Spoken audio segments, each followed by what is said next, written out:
It's great to be back at the 92nd Street Y, which I think I told you, Matt, is the greatest intellectual critical mass in the world's greatest city.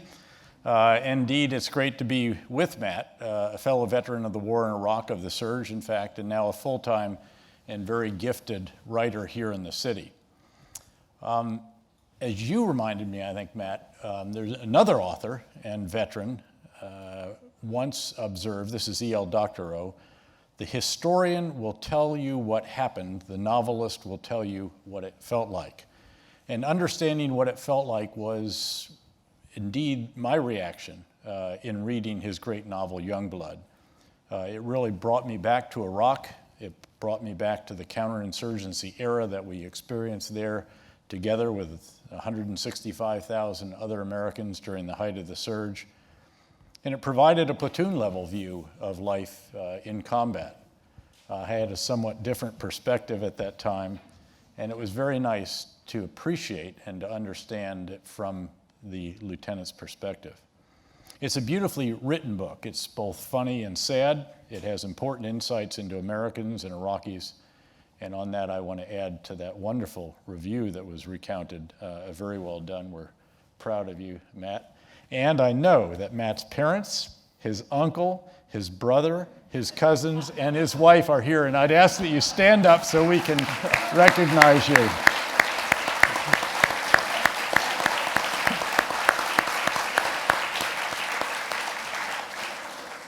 You can be proud of your son, your cousin, your husband, our guy. It's great to be here with you. Thank you, sir, for that really kind introduction and for recognizing my family. It's really a privilege to be up here with you. I was out to dinner with my wife a few weeks ago, and she goes, "When did you first meet General Petraeus?" And I thought about it, and I was like, well, we didn't really meet. In 2008, when I was in charge of my scout platoon, you were going to come in to visit Sab al-Bor, which was the name of the town we were stationed in, which is a real dusty sectarian town northwest of Baghdad. So we were tasked with kind of pulling an all-night security mission, kind of setting everything up. So you make sure the 4-star didn't get killed on your pretty much, yeah. Nobody wants to be that guy. So yeah, you and your crew rolled in and walked down the market street that we'd walked every day for the previous few months, and I just thought that was pretty cool. So this is almost on that level, I guess. A few months ago, right after the novel came out, actually, General Petraeus reached out to me on LinkedIn to say that he was reading and enjoying the novel. And I swear, I just assumed it was one of my old soldiers or one of my friends messing with me. So it was, imagine my pleasant surprise when it turned out to be the actual man himself. Well, no, it's great. I really was taken by Matt's writing, and I'll actually recount some of the metaphors I wrote down that are particularly moving and particularly evocative. And I thought, gosh, how neat it would be to introduce Matt to this terrific audience, which I've had so much fun with in past years.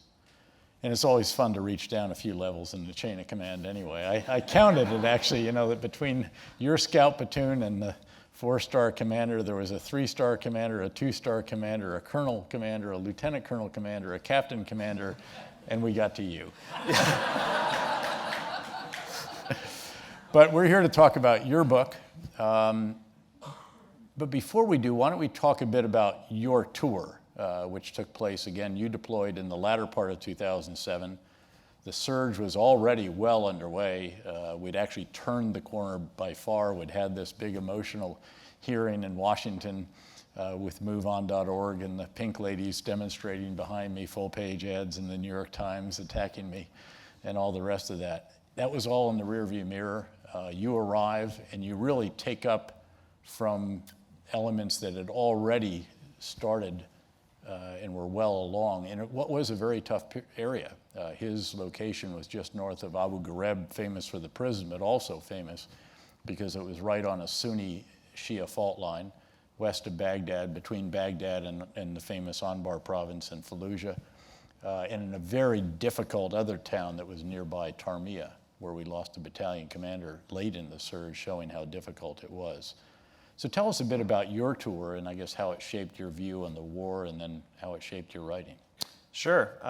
In late 2007, I was part of the 25th Infantry Division based out of Hawaii and was in charge of a scout platoon. And we deployed, we were part of the 15-month deployments. So I knew, for example, I was going to have 2 birthdays there ahead of time. Sorry about that. You know, it's just part of the job. Yep. Part of the job. You know, I was 24 years old, which is I look back now as pretty young, but compared to most of my privates and specialists, you know, who were 18, 19 years old. The old man. I was, yeah. Luckily, we had a sergeant who was 35, who was That's the a real real old old man. man. But you know, we were deploying as part of the surge under your leadership, and there'd been kind of in the previous year the shift to counterinsurgency, and if you're not familiar with that, you know, it was kind of headed by General Petraeus here. It was really a big shift in strategy, pushing out into the local population centers, engaging with the people, living with the people at the platoon level. Yep. One of the very first, there was counterinsurgency guidance, and it actually said it was a series of admonitions that then were explained, and the very first one said, live with the people. Mm-hmm. The human terrain is the decisive terrain. We must secure it. That's our first job, and you can only do that by living with them, not by consolidating on the big bases as we'd been doing in 2006. It's amazing. I have a friend here in New York who was stationed in this same town in 2006, and he said all they did for a full year was drive around and wait to get shot at. We had a very clear directive, which was to live out there amongst the people and do our damnedest to separate the insurgents from the population, to build up the local economy, to engage with the local security forces. And if that all sounds kind of confusing and muddled to your ears, I promise you in that moment as you're trying to do it, it's confusing, but it's your job. So this town... And you had host nation, you had the awakening, the Sons of Iraq as they were called. Right, which was another manifestation of the counterinsurgency campaign where the big idea here was promote reconciliation. We realized we couldn't kill or capture our way out of an industrial strength insurgency, though we had to do that to the senior leaders, and we increased the pace of that. But we realized we had to strip away as many of the individual fighters or those that were on the fence and make them part of the solution instead of part of the problem. And once they realized we could secure them and secure their area so they could go on about their business instead of getting also caught between Al-Qaeda and the Americans, they were willing to do that. So by the time you arrive, you actually have the Sons of Iraq. In fact, by that time, we were paying them. Initially, the first 6 months, we couldn't pay them, actually. Yes, some of the most confusing and interesting days we had was it was Sawa, Sons of Iraq payday out of the outpost. As simple as keeping everyone in line and organized was an exercise, sometimes in futility. But you know, it was part of the job. My company commander actually explained it to us. You have to be a jack of all trades. You have to be prepared to ride to the sound of the guns one moment if a firefight breaks out, but also go door to door asking Iraqi mothers and grandmothers how many hours a day they're getting electricity, because that is a huge component of this. Was bringing because the 4-star at the top wanted us all aggregated, and so he had a nice neat. Some PowerPoint ranger up there was demanding that information. That may have crossed our minds, but you know, you still got to go out there and do it. I'm sure you realize the seriousness of that task and did it. I was a very earnest lieutenant, so I'm sure I did. You're a very earnest writer as well. Actually, I told him, he said, you got to smile. You know, he has a dimple, if you can see. I don't know if you can see this or not, but I said, we want to see that on the stage out there. They have to understand the real you. Now, so you had, again, a 15-month tour. This is a very long deployment. And candidly, it happened because I requested every force that we possibly had in the inventory. We got them all. And then we realized we were going to have to extend the tours of everybody who was deployed at that time in Iraq and in Afghanistan from the normal 12-month tour to 15 months. And that is a long, long time in a country where it's 125 degrees in the afternoon sun, under body armor, Kevlar helmet, weapon, magazines, plasma, rucksack, and everything else. But you had a relatively, in terms of casualties, as I recall, your platoon took literally no battle casualties the entire time in an area that had been very bloody before. We were very lucky, and right place, right time, right unit. The one casualty my platoon did suffer was a non-combat freak accident with a junior soldier having a mishap refilling fuel. But I'm happy to report he's living a very full life now. Came back to the States, went back to school on the GI Bill. He's engaged and working for the VA down in D.C. That is a rare story, I think, for many Iraq veterans, for many Iraq scout platoons. And a lot of that had to do with the shift in counterinsurgency, I think. A lot of it had to do with just incredible sergeants that were in my platoon. I'd like to think maybe a lieutenant who was smart enough to listen to those sergeants helped a little bit, but we were very blessed and fortunate, and in many ways, my own story was kind of the story where a lot of things went right. With Youngblood, as I read more about the war as a whole and in its entirety, I wanted to explore a story where everything goes wrong and see what that kind of effect has on one individual platoon implementing counterinsurgency in a sectarian town. Mm-hmm. Now, you kept a blog. I did. During this, and I learned after the fact that the blog was a source of enormous concern to some of those in the chain of command below me.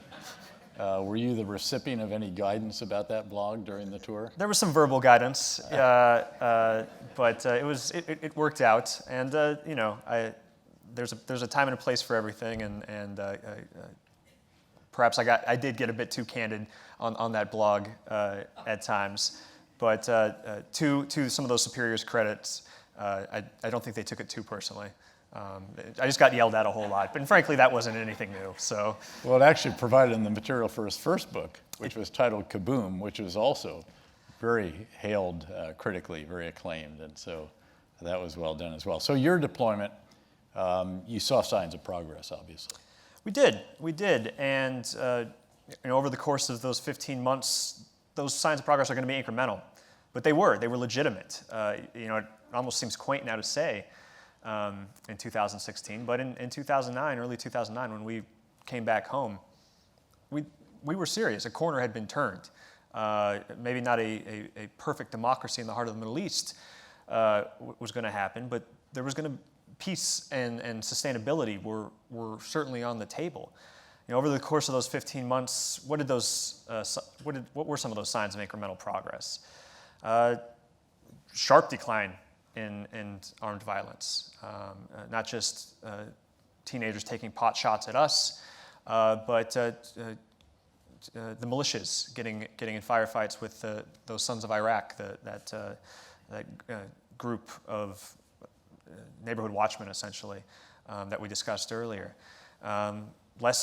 Less bodies showing up in ravines and ditches. There were 53 dead bodies every 24 hours in Baghdad, civilians, due to violence when we began the surge. And that was in the final month before the surge in December 2006. Mm-hmm. And here you have a platoon that actually has no casualties at all, which was extraordinary. Really quite something. I mean, there's no question that counterinsurgency played a role. There's no question that it was the change in idea. The surge that mattered most, I've explained actually here before, was the surge of ideas. It was living with the people. It was promoting reconciliation. It was increasing the tempo against the irreconcilables who you could now identify. It was reform in the prisons, rehabilitation, the detention facilities, a whole variety, more civil as well as military. And you were down there, of course, you were the execution level. And I used to talk about turning the big ideas at my level into actions at the ground with what we called strategic lieutenants. And obviously you were one of those. And the reason we said they were strategic was because tactical actions at his level could have a strategic effect at my level, generally if something went bad. Oh, absolutely. Not if it went right. Absolutely. I think back often to moments in the dead of night when we hear an AK-47 cock in the darkness, and 19-year-old kid from Arkansas has the wherewithal and presence of mind in that moment to just hesitate for a second or two before opening fire. Sometimes that story doesn't play out that way. No. That's what's called courageous restraint, as I recall. So the surge takes place. Everything, we had 3.5 years of really quite good, and then, of course, it's undone, which we can talk about a bit later. But you put Youngblood actually several years after the surge. It's toward the end of our time there, and it includes reflections on counterinsurgency in a way that many other novels haven't had. I mean, a lot have had lots of good combat action and all the rest of this, but why do that in Youngblood? How did that lend itself to literary treatment, if you will? Sure. I think just from a storytelling perspective, I was really interested in kind of exploring those messy human dimensions that made up the war. It's a novel set in the Iraq War, so yeah, they're going to be bombs, they're going to be firefights. But I was less interested in that part, and more kind of interested in exploring the after effects of that armed violence. How does that affect a community, a family, individual souls? Not just in the immediate aftermath either. How about sometimes 4, 5, 6 years later? The unfortunate truth of armed conflict is the consequences are never what are expected, and those consequences linger within people and within these communities for decades, for generations. I wanted to kind of tap into that. The Iraq War was 9+ years. It wasn't just kind of this monolithic experience, and exploring counterinsurgency through fiction, through novel writing, and setting it near the end of the war a few years after I was there myself allowed me to do that, to kind of have that wider perspective and a wider point of view. Of course, the war is going on, and we'll talk a bit about that later. In fact, as my great diplomatic partner, Ryan Crocker, Ambassador Crocker, the greatest of his generation, I remember said, I think in the White House, he said, you can leave the theater, but the movie continues. And some of that obviously did happen in late 2011. But you have this in 2011. It's the structure, it's narrated by a young lieutenant named Jack Porter. Yet a lot of the events keep going back to something that took place, and this is in a town called Ashuria, some 4 or 5 years prior. It has an ill-fated romance between a lost American soldier, Rios, and Rana, the daughter of a local sheikh. That's still whispered about in the community. And there are rumors about the conduct of a Sergeant Chambers, who returns to the area at the beginning of Youngblood to be, in fact, the platoon sergeant for the lieutenant. What were the benefits in this particular framing and the challenges, I guess? The benefits were, I was kind of bored about writing about my own experience. I'd already done it, but something was compelling me to return to these subjects and this place. So setting it in 2011 near the withdrawal kind of allowed for that wider breadth and perspective that I mentioned earlier. But it also, kind of having that backstory gave me a hook into a previous part of the war, where things looked different, right? The same alleyways, the same sheiks' homes had been part of the American soldiers' experiences, but the men who had been over there then told very different stories than the ones who were seeing this and inherited this in 2011, right? And human beings are storytelling creatures, right? To paraphrase Joan Didion, that they keep us alive, right? So I was interested in just kind of exploring that on a micro level, not just from unit to unit, American soldier to American soldier, as kind of the cumulative effects of these wars pile up, and this one particular infantry platoon is dealing with the remnants of that in this particular town, but also the Iraqi townspeople, right? They've been a part of that for its entirety, continue to be part of it, and continue to be forced to endure the ramifications of what transpired in 2003. How do those stories affect them, affect their souls, affect their families? How do those stories change over time, right? it's one thing to tell a myth in 2011 about an ill-fated romance between an American soldier beloved by the local townspeople and a beautiful daughter of a local sheik. But what did that look like in 2006? These are all kind of questions that I was interested in exploring, and I think, like a lot of writers, when I'm interested in something, I really need to sit down and write and figure out more exactly what that means, what that kind of driving feeling is in my chest that's keeping me up at night. So why was all of this important, I guess? What's the character of Rios at different points? This is the individual who had the romance with the sheikh's daughter. I wrote down that he's both heroic and self-sacrificing, and at other places he's reckless and dangerously self-absorbed. The same could be said of Jack, the lieutenant, or of Sergeant Chambers, and of Rana, every one of them. Yeah, I wasn't interested in kind of telling a black and white heroes, villains, war story. I think the world has plenty of those. That wasn't my own experience in Iraq, and that's just really, I don't think, the human experience for us day to day, right? We're all heroes. We're all cowards. We all do things that defy a certain plan, right? Sometimes all in the same day, right? That's part of the human experience. That's part of the human condition.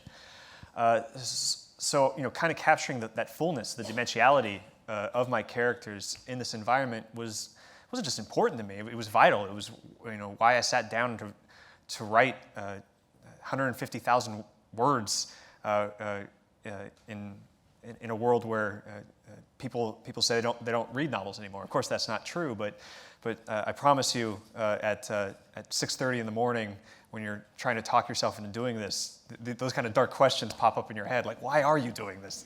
Is anybody going to read this? So, caring about those characters in that kind of full, vibrant way was just a necessity for me.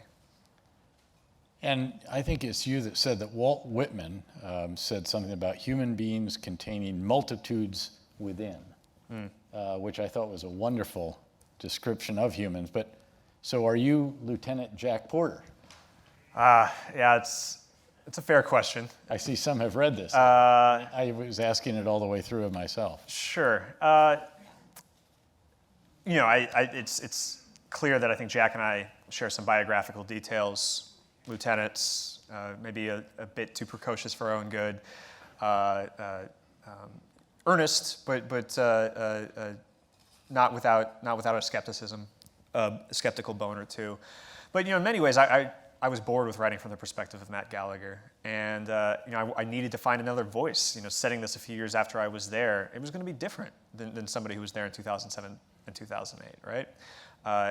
I wasn't really fascinated with finding my own war stories the way I think Jack is. Also, truth be told, for better or worse, I compartmentalize things. I think I'm much more like Jack's older brother Will in that regard. Mm-hmm.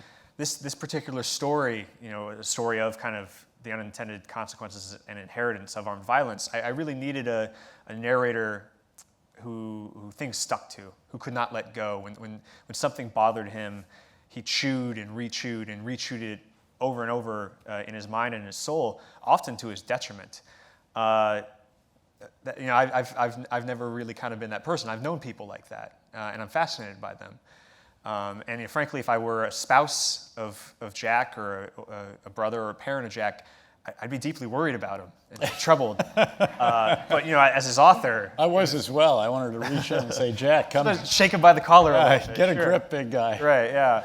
But as his author, as creator, I couldn't have found a better voice to tell this story.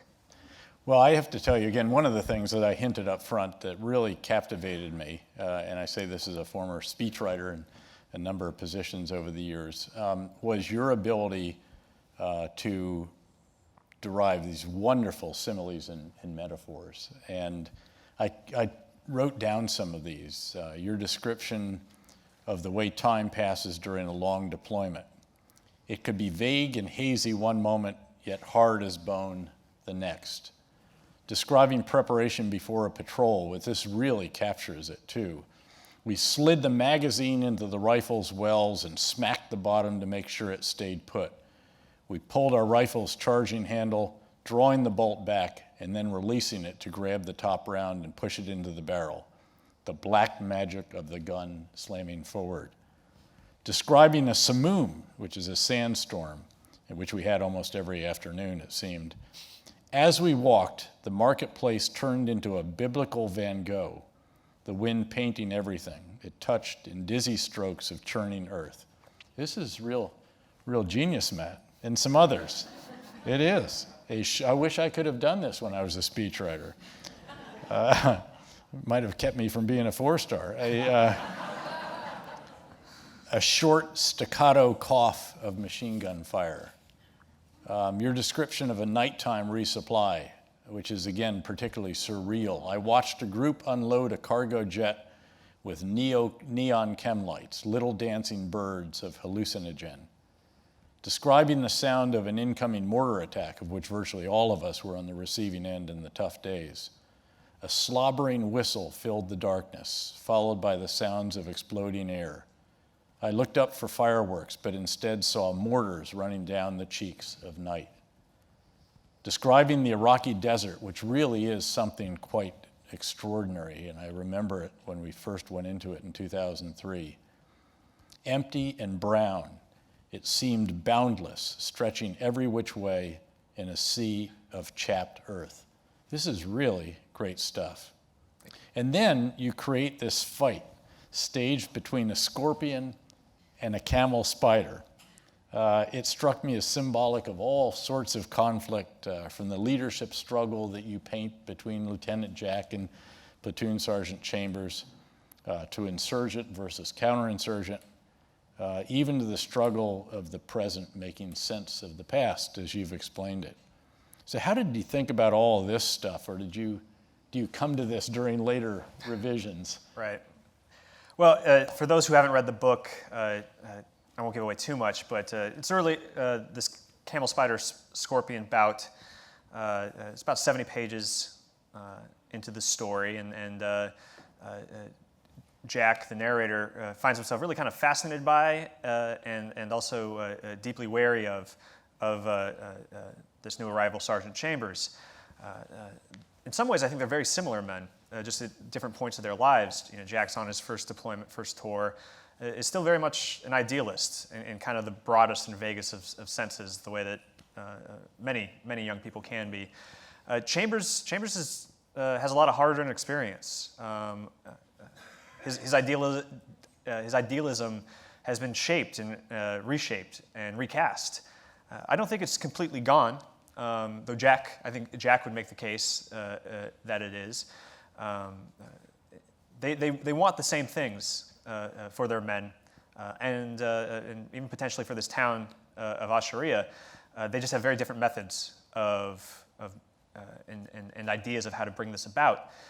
So they're having kind of a platoon gathering, a little barbecue, and there's a tried and true soldierly tradition, if you're a bored soldier in a strange desert far from home, to fight scorpions and camel spiders. It's something T.E. Lawrence has written about in his memoirs. It's something that both the British and the Germans did in North Africa in World War II. And it's something that plenty of American soldier and Marine has done in Iraq and Afghanistan as well.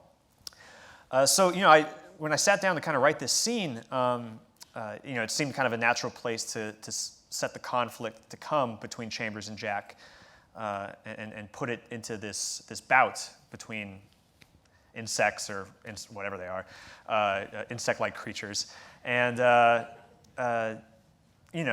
take it from there. But as far as kind of the analogy part of it, the metaphorical aspects, that didn't come until revision, really. At first, I just kind of wanted to write a kick-ass fight scene because I thought it'd be good for the book. And then after I kind of reread it and reshaped it and I was happy with the fight itself, I was like, oh, this could, you move this here, you sharpen this here, and they start to represent maybe not Jack and Chambers directly, but certainly the conflict between these two men and certainly the conflicts to come between these two men. And I'd say the same. It's kind of the same for the analogies on the sentence level. I wish some of the sentences that you highlighted there came out that way first go around. Certainly, I'd have written a lot more novels if that were the case. But for me at least, that's something that can only come through a lot of revision and a lot of hard work and a lot of whittling away to really kind of find that image or that word that really captures what it is, what I'm seeing in my head, and conveys it on the page. Well, it's wonderful stuff. And then you have the whole story, the anecdote of the sheikh, Fat Mukhtar. And by the way, a Mukhtar is a term for sort of the neighborhood head, a chief of a neighborhood. And he points out to Jack the portraits on his wall of his ancestors. The great-grandfather who worked with the Ottomans, the grandfather who worked with the British, the father who helped the Baathists overthrow the king. What was he trying to convey? What were you trying to convey in that scene? I'll cop to lifting that one straight from my own tour. And I know what that sheik was trying to convey to me in his, as we were eating lunch. This isn't temporary for us. 15 months seems like a long time, and it was a long time. But it's nothing compared to the decades of kind of strife that many Iraqis have been enduring. And this was his way of communicating that this was his land, his people, and different occupiers could come and go, but their struggle would continue and continue to endure. I can't say I completely trusted this sheikh in our tour. He allegedly had some Al-Qaeda ties, and I don't think he ever completely trusted us either. That said, I did grow to admire him and respect him. He took care of his tribe and his people in very direct, meaningful ways. And that couldn't be said, frankly, of all the tribal sheiks that we interacted with. So, he was a very serious and stoic man. For those of you that read the novel, you know that the Fat Mukhtar character is anything but. He's pretty eccentric and colorful. So they don't have that much in common. But that image of sitting in that room and realizing just kind of how ancient this was for this tribe and these people was certainly a wake-up call for me as a young lieutenant, and I placed it there hoping for it to serve as something similar for Jack, although I'm not sure he gets entirely the same thing from it that maybe I did. Didn't have quite the same perception that young Lieutenant Gallagher had. Well, easy for me to say 9 years later, right? through the prism of time. The truth is, of course, there is this extraordinary history that we kept bumping into literally in Iraq. I remember the first tour when I was there. Actually, we did in the fight to Baghdad, we liberated the Babel province, as in Babylon, the Hanging Gardens and what was sort of left of them and what Saddam had recreated.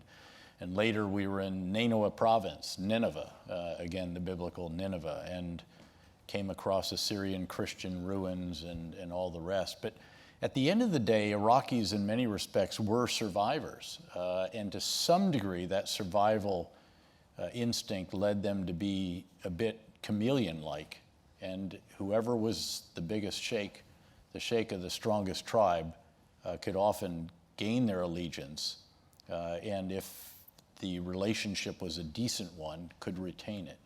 And certainly, I think you characterized some of that. What did you want the reader to have? What are the takeaways that you hoped a reader would leave Youngblood with? It's a good question. And I think you put a text out there. People are going to read it and take whatever they're going to take from it. And if they get anything, what more could any writer want or aspire for? But if I had to think of three things that I hope most readers would potentially consider after finishing Youngblood, for one, maybe kind of a fuller sense of the war's toll. 9 plus years for the American military. We're back over there now. Throughout it all, everyday Iraqis have been trying to endure it, and doing the same thing we all do every day, right? Trying to make the best with what they have. And in many cases, and certainly cases of my Iraqis in the novel, they really don't have a lot to draw from. What does that look like on individuals, on families, on communities? I wanted to convey that. Again, and then I'd also kind of go back to kind of the inheritance and legacy of armed violence, right? And how in the moment, something that may seem so clear and crisp and done can happen, will have lingering and unintended consequences on people involved and people not involved for years, decades, generations to come, right? And setting it in one town with certain people, American and Iraqi, kind of, I hope, allowed me to do that.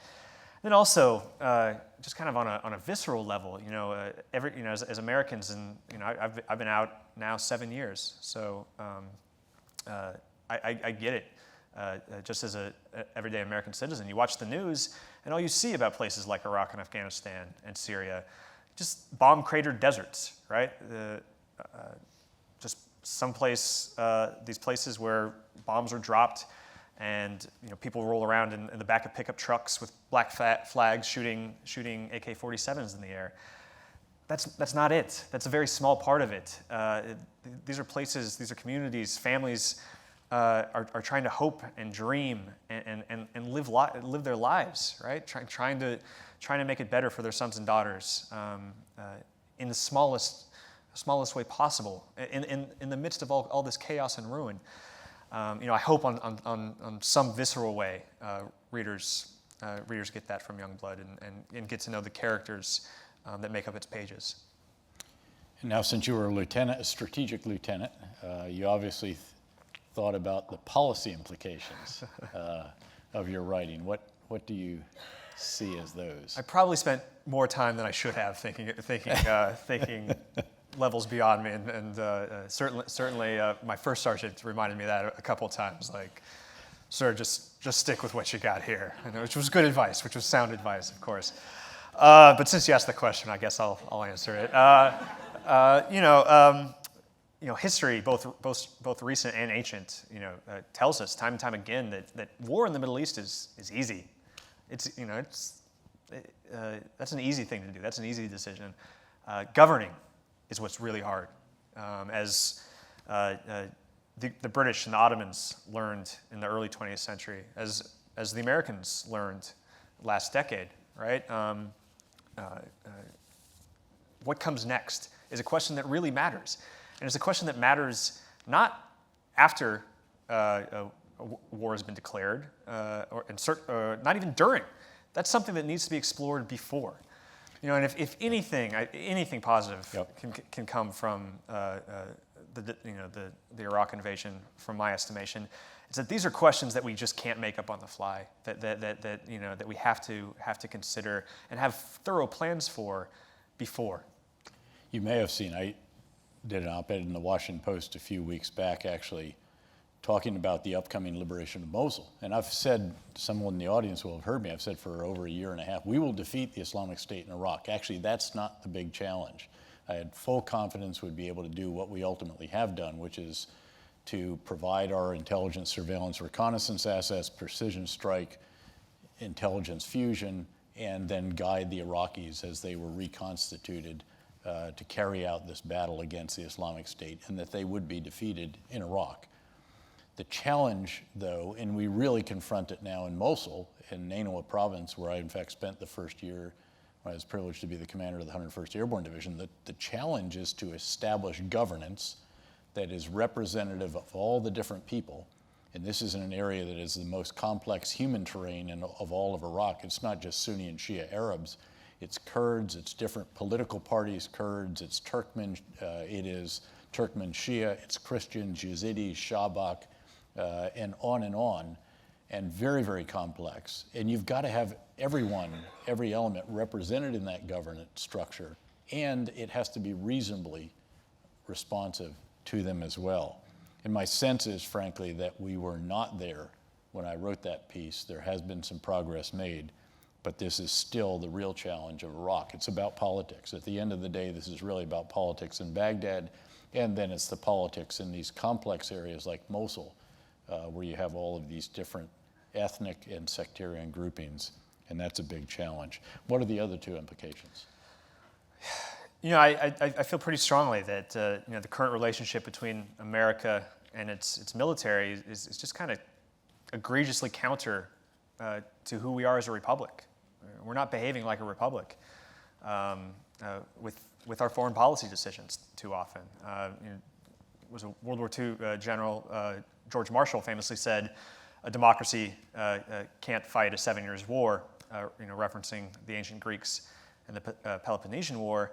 And I think there was a lot of truth to that in his time. But Iraq and Afghanistan have proven otherwise. Iraq was 9+ years. Afghanistan's well into year 15 at this point. Perhaps that's because we're not behaving democratically. Less than 1/2% of the military now serves, right? The population serves. Correct. Yes. Serves in the military. Excuse me. We as a people, we as a country, really haven't had to do much for these war efforts, right? The term "forever war" is certainly not being used ironically anymore, and I think that's going to have consequences, not just on the military, but on us as a whole, as a people, as a citizenry.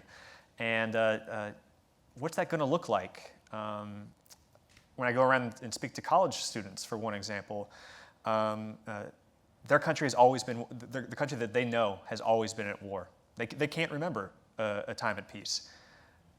That's troubling. That's really troubling. Yet it hasn't affected them, in most cases, very directly. Not very directly, correct. Again, less than 1% volunteers. They're all volunteers. I must confess, I'm still coming to grips with this myself. I don't know whether I'm troubled by it, to be perfectly honest. What I know is that if you go to war, especially if you're going to command America's sons and daughters in war, you want volunteers. You don't want people who don't want to be there. You don't want to command draftees. It's also a very complex business. You need them for much longer than the 1 year or 18 months that people used to serve when they were drafted. But again, who knows what the effects of this will be long-term in terms of the society. I mean, you will recall that we occasionally would joke, those of us in uniform, that we went to war and the rest of America went to the mall. To be truthful, I was sort of okay with that. I mean, we all were volunteers, and particularly those who volunteered after 9/11 are truly extraordinary when you think about it. I've talked to this audience that they're America's new greatest generation. And again, I think we'll have to see if there is a long-term effect in that regard. What was the third observation? The third observation was frankly that there's a lot of back and forth about counterinsurgency and its effect on the Iraq War, and both my own experiences anecdotally, and some smart macro reports, such as one in International Security a couple years ago. It works, right? At least in the short term. It brought armed conflict down substantially, and it allowed for the possibility of these kind of economic missions, right? These peace and sustainability operations, whether it's reopening a school that has been closed since 2003, whether it's getting those Iraqi grandmothers more than spotty electricity every day, right? Those are real things, and they affect real people. And over the course of my 15 months in our little small corner of the war, and then more broadly, it brought about real change. There's kind of some, I think, revisionist dissecting of that going on, given how post 2011 withdrawal the situation there has played out. But to quote your friend Emma Skye, who was a very good writer and was a very esteemed civilian advisor in Iraq, nothing that happened in Iraq was preordained, right? And I found that very striking when I read her book, and I think it's something that needs to be trotted out to kind of push back against maybe some of the revisionist history that has been taking place. Some may have, I actually interviewed her on the stage of the 92nd Street Y as well, Lady Emma, as we called her in Iraq. She's a little bit almost a throwback to the great British woman who played such a role in Iraq back in the post-World War I period. Great movies made about that, in fact. But she started the book with a sentence that I very much agree with, and it says, it didn't have to turn out this way. And I believe that's true. I think I can explain why it unraveled. I mean, it's very clear that the Prime Minister undid what we had done together, that where we had brought the fabric of Iraqi society back together, Sunni and Shia Arabs, that it was torn apart over time by the actions that he took, sadly, after we left. Switching gears a bit. So you come back, life after the Army. When did you move to New York? How did you find your transition from military officer to professional writer, and how do you keep at it?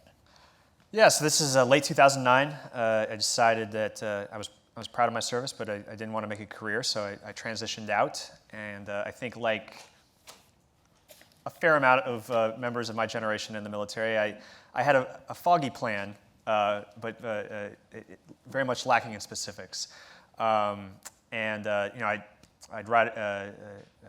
Decided I wanted to try my hand at this writing thing, like a lot of young people of a certain type, had grown up admiring Hemingway. So I started thinking, oh, maybe I'll move to Barcelona. I have all this money. I have all this money saved up from my 15-month deployment, and maybe I'll go over there and try my hand at this, as being an author over there. And you can imagine how this plan sounded to my mom. Luckily, my then girlfriend and now wife, who's in the audience and is a New Yorker, said, dating long distance when you're in the Army and in Iraq is one thing, but the other, if you're going to go gallivant in Barcelona, that's something else altogether. So why don't you consider moving to New York and applying to grad school programs and trying reasonably. Trying some reasonably way to be an adult and figure out an adult plan. The smartest decision I ever made was listening to her and doing that. There are worse places, frankly, to move to and try your hand at being a writer than New York too. That helped a little bit. But moved here in late 2009. I've lived here now 7 years. I'm originally from Reno, Nevada, and the biggest city I'd lived in before coming here was Honolulu when I was stationed there with the Army. So it was an adjustment. There's not a lot of aloha spirit here, but it's really grown on me. I've really kind of fallen for the city and all it has to offer. But it took a while. It was not an immediate thing. As for your question regarding kind of being the pragmatics of being a working writer, it's kind of just been a lot of trial and error with that. Initially, I just kind of write for anybody that would respond, right? If I could get an editor to respond to a pitch or an idea, I'd pursue that. And slowly, over time, you begin to develop relationships that way. They move on maybe to bigger and better outlets, but you still have their emails, so you can keep hounding them. And it just kind of slowly and steadily worked. And at first, I really just kind of focused on military and veterans affairs. But as a writer, as a person, I started to find other interests, whether it was sports, whether it was politics, whether it was the arcade video game Big Buck Hunter. Is that a good story? I went to the Big Buck Hunter World Championships in 2014. Really? And got smoked. I thought I was pretty good, and it turned out I was not that good. Was the story any good? I hope so. It ran in Wired. But that was just kind of something, it was something that I thought might make for an interesting thing. And you can't be, I think one thing that I learned as an Army officer that helped me immeasurably as a writer was not being afraid to fail. And when you do fail, learning from that failure. And whether it's tweaking a pitch, whether it's figuring out which editor likes your work and which editor doesn't like your work. And then also getting to the point where you're not writing for peanuts anymore. Being ready, being confident in your work and your credentials to push back and say, if you want me to do this, I'll do it, but this is the number. It took me a while to get there. Luckily, welcome to New York. Yeah, that can go fast. So it was just kind of a long process, and just kind of growing up and getting married and getting a dog that forced me to go outside and interact with human beings. Imagine that. That actually, sitting behind a computer screen for 12 hours sometimes is not conducive to good writing. So you know what they say in Washington: if you want a friend, get a dog. That's good. In New York, if you want a smart friend, you come to the 92nd There you Street go. Y. There you go. But so, what are you working on now? I've started a second novel, and I'm pleased with the progress. Steady that it is. It's not about Iraq or the military, though I think it is kind of about post 9/11 America and our foreign affairs. And I think in many ways, Youngblood was kind of written from the fringe. A lonely desert outpost with one scout platoon. I think this novel is going to be written more close to the center of America during this era, exploring some of the same ideas through different prisms. And I know that's totally vague and a very writerly answer to a very direct question, but if it's just going to change if I gave you anything more specific than that. So. Well, I hope if your agent's in the audience that was a great hook, and the number's just gone up. I agree. That makes two of us. I hope we're the same. Well, General, I have some questions for you, if you're okay with it. Certainly. Do you mind? Every lieutenant should interrogate. I figure this is a once-in-a-lifetime opportunity, so I might as well take advantage of it. So, first question is, you're a former speechwriter yourself, and I'd love to know what writers, both fiction and nonfiction, have kind of influenced your thinking and your writing over the years. Well, he told me he was going to ask this ahead of time, so I actually did a little bit of thinking about it. And I remember during the surge in Iraq, and I've explained this on the stage here, I think, as well, I was reading Bruce Catton's Grant Takes Command. And I was just captivated by him. I'm an enormous admirer of Grant. I think he's unique in our history in being brilliant at the tactical level, the operational level, and the strategic level. He's the only one. Any military historian out there who wants to take issue or provide another example of that, I'd welcome the input. But I was captivated in particular by his just sheer indomitable determination and calm in all of this. And again, have read everything, literally, that's been written on him of any consequence, including his own memoirs, which are among the most literate and clearest and most concise works of any of our former generals. I've enjoyed works by biographers and historians over the years, everything by David McCullough, basically.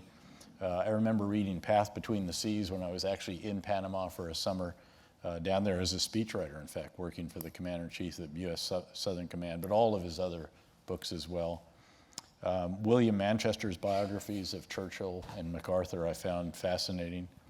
Other biographers, Edmund Morris, Doris Kearns Goodwin, Robert Caro, for those who are familiar with his classic work on Robert Moses, which explains so much about the city in which we live, but also his phenomenal work on LBJ. Books about, the military heroes of the past. You always have a sense that, I used to believe that Napoleon, I really bought into the idea that every soldier has a field marshal's baton in his rucksack. And I read about Napoleon, and I read about Wellington and Nelson and all the other British leaders. I actually went out one time when I was a lieutenant, again, starry-eyed lieutenant, and I was with the British paratroopers for a jump exchange. And we decided to go to the military store off the base, and I asked them, do you have any field marshal's batons? And I'd like to put one in my rucksack. I'm not joking, actually. Only a lieutenant could do this. And thankfully the guy, and he said, "Oh, fresh out of those, mate. But we have this swagger stick here." He said, okay. So I bought the swagger stick. I actually tied it to my rucksack And I had it there all the way through the period that I think it was a lieutenant colonel or even a colonel. Call never came, Petraeus for field marshal at that time, but I was ready if it had. I actually read some novels as well. I was captivated by the C.S. Forrester Hornblower series. My father was a sea captain, and so that captivated me. Patrick O'Brien's similar. A lot of these, again, in that period of the Napoleonic era, the Brits were always fighting, so they always had good novels and good history. The Sharp series, Rifleman Sharp and all that by Bernard Cornwell, and he's written a lot of other historical fiction. And then the autobiographies of virtually everybody, all of the every administration's leaders leave and, of course, write something and get paid very, very well, a high New York number. Everything by Henry Kissinger, literally all the way from his dissertation to the most recent one, World Order, and have enormous admiration for him. Accounts then of the British in Malaya and in Oman, now counterinsurgency, the French in Indochina, Indochine in Algeria, the U.S. in Vietnam, of course, many of that. And then spy novels. I'm a particular fan of Daniel Silva books, the late Vince Flynn's books about Mitch Rapp, totally illegal activities, totally beyond the pale, totally reprehensible, but delightful. And then Jean Le Carré and others. So lots and lots of reading. And I think, for those who still have kids out there, I benefited enormously from a mother in particular, but also a father who, would drag me up every year to Concord and Lexington, would have to do another lap around Walden Pond and put another stone in Thoreau's grave. And, go up to wherever Edna St. Vincent Millay hung out in Maine, when all I wanted to do was hang out at the pool and check out the girls. But it was very, very good in retrospect. Wonderful. Since I have to ask, what's it like as a retired four-star general reading stories about junior officers and soldiers largely left to their own devices and perhaps not implementing things as strictly as planned? Amusing. No, I think, look, it's even more so when you're actually in command and you read it, and they clearly they have perceptions that's far greater than your own, at least in their own mind. I think you have to start out with a contextual big idea that, it's every soldier's first right to bitch a bit, at least.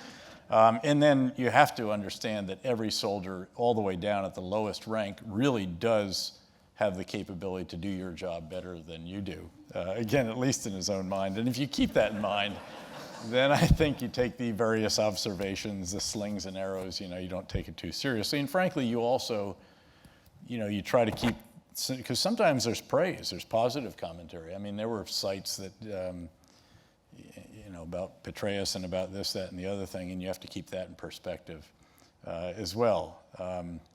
The truth is, I didn't pay a whole heck of a lot of attention to that. I actually wasn't aware of your blog, although now I look back and I realize that there was all kinds of commentary about it. I didn't use social media at all at that time. And frankly, we had so much going on. I mean, it was such a demanding existence, a grinding experience. I mentioned I read Bruce Catton's Grant Takes Command. I mean, I did it literally 3 to 4 pages a night before the book would fall out of my hand and I'd go to sleep, and, a couple hours later, my enlisted aide came in and turned off the light. So, that was the experience. Okay. I mean, how do you think, with all the continued upheaval and continued instability and armed violence that's going on in the Middle East, how do you think the U.S. should respond? I mean, what's the best way forward? I think in a broad perspective, we should be guided by 5 big lessons that I think we should have learned from the last decade or so. The first is that ungoverned spaces in the Islamic world, so we're talking North Africa, Mideast, Central Asia in particular, ungoverned spaces in this region, broad region, are going to be exploited by Islamic extremists. It's not a question of if, it's a question of when. The second is that the effects of these extremists exploiting these ungoverned spaces will not be contained to the area in which they're located. They will spew over, and as I've mentioned here before, characterized Syria as a geopolitical Chernobyl, spewing violence and instability and extremism throughout the region and a tsunami of refugees, not just into the surrounding countries, but all the way into Europe, causing the biggest domestic political challenges for many of our NATO allies that they've had in many, many decades, far worse than the Euro crisis. Third is that in responding to these situations, U.S. leadership is imperative. It's a must. There's no substitute for it. We have more, in particular, of the kinds of assets that are proving so important in what we're doing in Iraq or even in Libya or now in Syria gradually. The drones, the intelligence, surveillance, reconnaissance assets to see what's going on, the precision strike assets when you find and locate and confirm the bad guys, the ability to fuse all forms of intelligence, big data, and make sense of it to help you with your targeting and your reconnaissance, and then the advise and assist efforts. We have more of this than all of our possible partners and allies put together by a factor of, 5 to 10 even. So it's quite extraordinary, and we have to lead, beyond which we are the only superpower. And despite people who bemoan the fact that defense spending has been reduced, and I'm among them within some reason, we still spend more on defense than China and the next 7 or 8 countries put together. So again, the gulf is just huge. Beyond that, number 4, in our leadership, we have to employ a comprehensive approach, much like the counterinsurgency campaign that we embarked on in Iraq with the surge. It has to be all of the above. It just can't be a counterterrorism campaign. It just can't be drone strikes and Delta Force raids. That's not enough. This is a much bigger problem than that. And it has to be governance. It has to be reconciliation. It has to be train and equip. It has to be rebuilding infrastructure. It has to cement the gains of the security project on the ground with improvements in the lives of the people. Doesn't mean we have to do that, and ideally we don't. And in fact, we've come to a degree of momentum and progress in Iraq that has them fighting and dying for their country, which is right, and you can sustain it therefore. So it's critical, and we shouldn't do it alone. We should have a coalition of countries. We need Islamic countries in particular. This is an existential threat for them far more than it is for us. And almost all of our successes or areas of progress have come with the help of Muslim countries. So we definitely need them in there with us as well.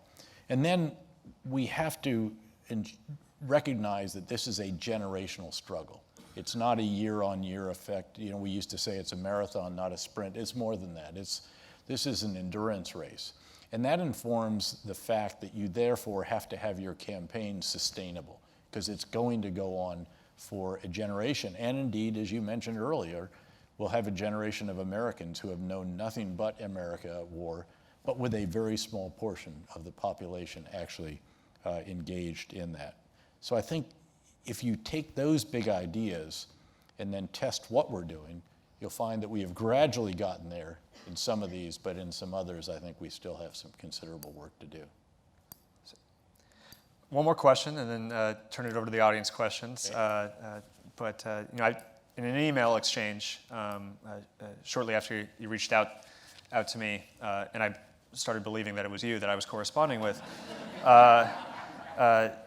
you wrote something that I found really incredibly poignant, and I wanted to share with everyone.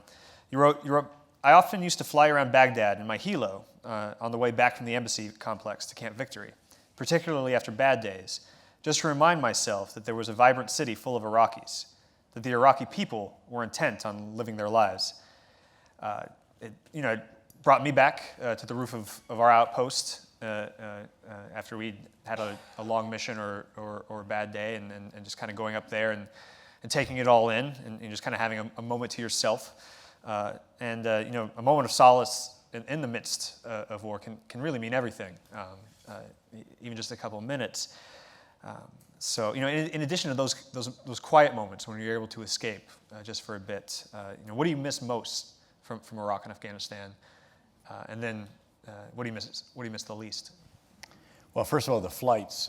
These were interesting because I made a point to spend the bulk of every day, if we weren't out actually with units somewhere on patrols or up in Saba Bor with you guys or whatever, to be in an office that shared the waiting room with the ambassador, so that we were side by side. This was a civil-military campaign. We went every time together to see the prime minister, for example, regardless of whose meeting it actually was. But on really bad days, when we'd be flying back from the embassy to where we lived over at Camp Victory, that huge compound, and it was really tough. You know, the bridge is dropped in the middle of the river. The Parliament building is blown up. The mosque that had set off all the violence the year before has the minaret taken down. And you're arguing with the prime minister, and you've got congressmen on your back, and Washington's calling you. And we'd get in the helicopter, and there were always two helicopters because you had to have a chase bird in case we went down, frankly, and it had security on it to come get us.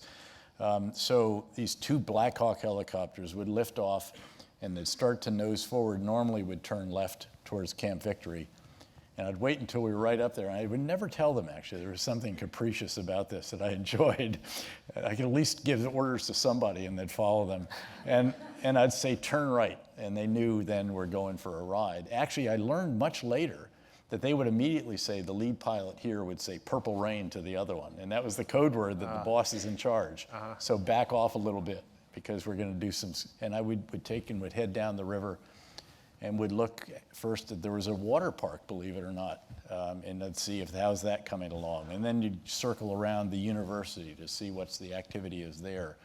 And then the amusement park, there's this massive sort of Six Flags of Baghdad out there, and it had been rebuilt, and it was going again. And so again, on bad days, you want to convince yourself, as you did, that the Iraqi people are not going to let these extremists stand between them and getting on with their lives.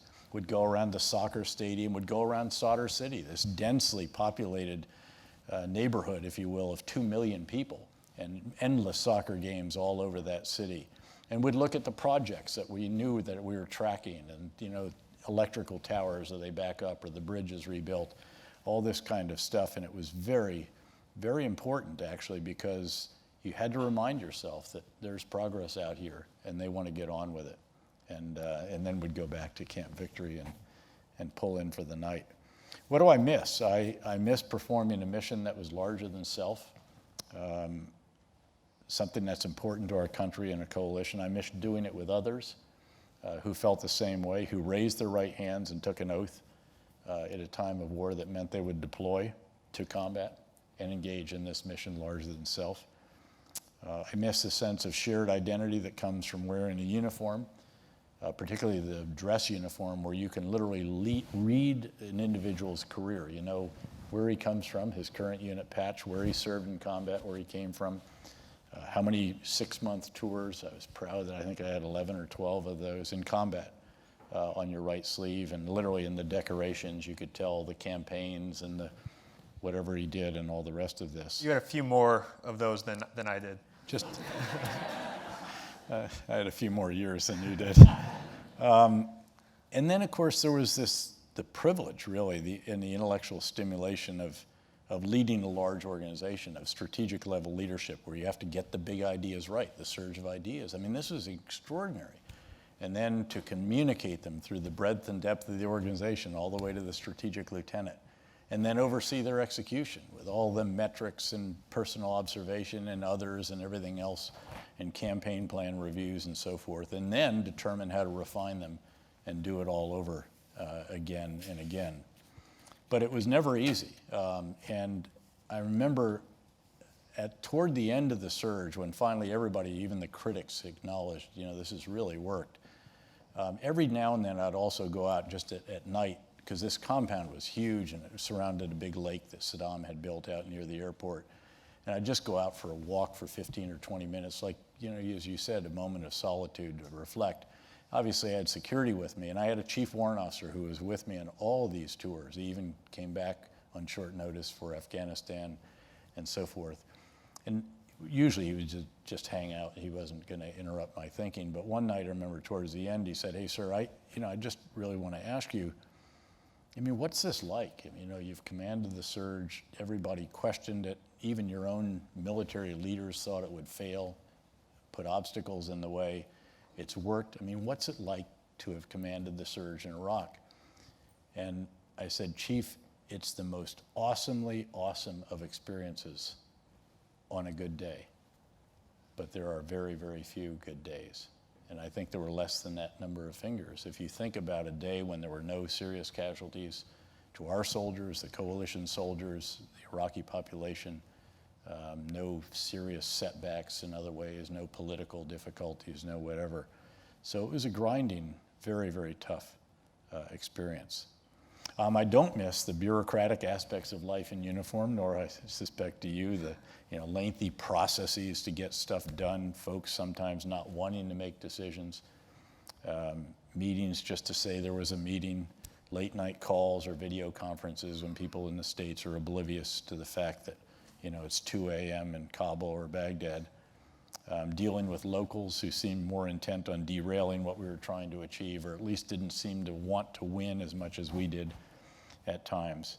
But at the end of the day, the positive aspects of life in uniform and at the agency were just vastly greater than the negative elements. And the truth is that I think very, very few, if any, were more privileged than I was to be entrusted with America's most precious resource, and that is America's sons and daughters in uniform, of which you were one, and for which I thank you.